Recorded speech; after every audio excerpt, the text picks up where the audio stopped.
Take legal yes for channel पर आप लोगों का मैं राजेंद्र शाह एडवोकेट स्वागत करता हूं।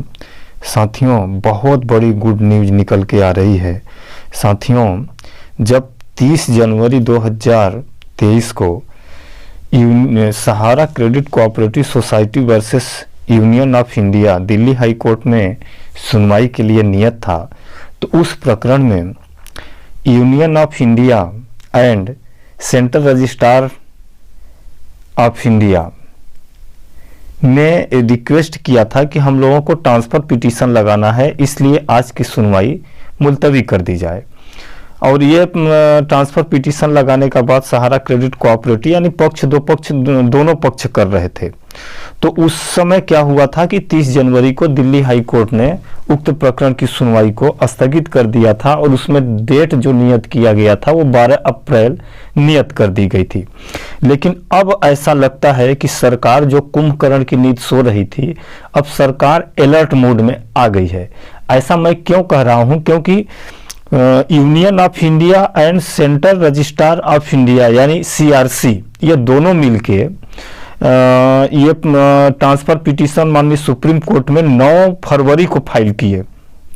9 फरवरी को फाइल किए और ये 22 फरवरी को रजिस्टर्ड हो गया। यानी कि अब ये सोसाइटी का मैटर जो दिल्ली हाई कोर्ट में चल रहा था वह मैटर सुप्रीम कोर्ट में चला गया। सुप्रीम कोर्ट में इसका डायरी नंबर है 5966/2023 union of India versus Sahara credit cooperative society. साथियों, इसमें मैं आप लोगों को बताना चाहता हूं कि इसमें सिर्फ एक सोसाइटी नहीं है। इसमें जो पिटिशनर हैं वो union of India through ministry of corporation Atal Akshay Urja Bhawan CGO complex Lodhi road new Delhi.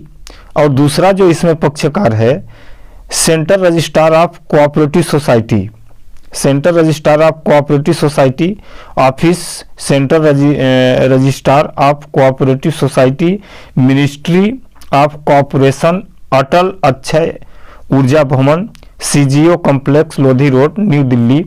ये यानी दोनों ये पिटिशनर हैं, ये इनके द्वारा ट्रांसफ़र पिटीशन लगाया गया था। इसमें जो रेस्पोंडेंट हैं वो है Sahara credit cooperative society limited, Sahara India Bhawan Kapurthala complex. दूसरा है Saharayn universal multipurpose cooperative society through its director 195 zone 1।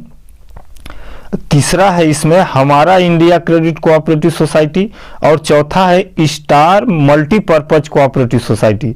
माने चारों सोसाइटियों को ट्रांसफ़र करने का transfer petition central registrar of cooperative society और यूनियन ऑफ इंडिया इनके द्वारा लगाया गया है और प्रकरण को माननीय सुप्रीम कोर्ट के द्वारा लिस्ट कर लिया गया है। इसमें पिटिशनर एडवोकेट्स जो हैं अमरीश कुमार हैं।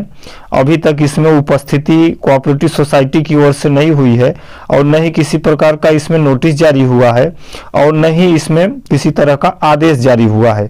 लेकिन सबसे अच्छी बात यह है कि जो यूनियन ऑफ इंडिया यानी कि सरकार के द्वारा या सेंट्रल रजिस्ट्रार के द्वारा जो माननीय दिल्ली हाई कोर्ट में कहा गया था कि हम लोग ट्रांसफ़र पिटीशन लगाएंगे, तो ये ट्रांसफ़र पिटीशन लगा दिया गया है। यानी कि ये 30 जनवरी का बात है और ये 9 फरवरी को ही ट्रांसफ़र पिटीशन लगा दिया गया है। यानी इसका मतलब ये है कि अब सरकार जो है अलर्ट मोड में आ गई है। सरकार अलर्ट मोड में क्यों आ गई है? क्योंकि सरकार को अब लग रहा है कि 2023 में 9 राज्यों में विधानसभा चुनाव है और 2024 में लोकसभा का चुनाव है। अगर इसी तरह की स्थिति बनी रही तो जो सहारा के निवेशक हैं, जो सहारा के कर्मचारी हैं, जो सहारा के कार्यकर्ता हैं, अगर ये लोग बाइकआउट कर दिए, ये लोग अगर सत्ता पक्ष का विरोध कर दिए तो हम लोगों को सरकार बनाने में काफ़ी कठिनाई का सामना करना पड़ सकता है। इसलिए सरकार अब अलर्ट मोड में आ गई है। सरकार इसमें एक्शन लेना चाह रही है और ये केस नंबर ये तत्काल 9 फरवरी को फाइल कर दी है। हालांकि ये 22 फरवरी को लिस्टेड हुआ, ये रजिस्टर्ड हुआ है, लेकिन अभी तक इसमें कोई कार्यवाही चालू नहीं हुई है, लेकिन निश्चित है कि इसमें 2-4 दिन के अंदर ही ये पिटीशन जो है ये रजिस्टर्ड हो जाएगा, या कि फिर कहीं ऐसा भी हो सकता है कि इस प्रकरण को, जो हमारा सहारा सेवी वाला पुराना प्रकरण है, उस प्रकरण में भी टैग किया जा सकता है। लेकिन टैग करने की जो संभावना है वो बहुत कम है, क्योंकि वो जो प्रकरण है वो Sahara real estate and Sahara housing का प्रकरण है। उस प्रकरण से सोसाइटी का कोई लेना देना नहीं है, ये सोसाइटी का प्रकरण है। तो सोसाइटी के प्रकरण को टैग करना उचित प्रतीत नहीं होता। इससे ऐसा लगता है कि इसको टैग नहीं किया जाएगा और इसकी सुनवाई जल्द ही, अब हालांकि 22/2 को ये रजिस्टर्ड हुआ है, तो अब 2-4-10 दिन के अंदर में इसकी सुनवाई मार्च तक में संभव है।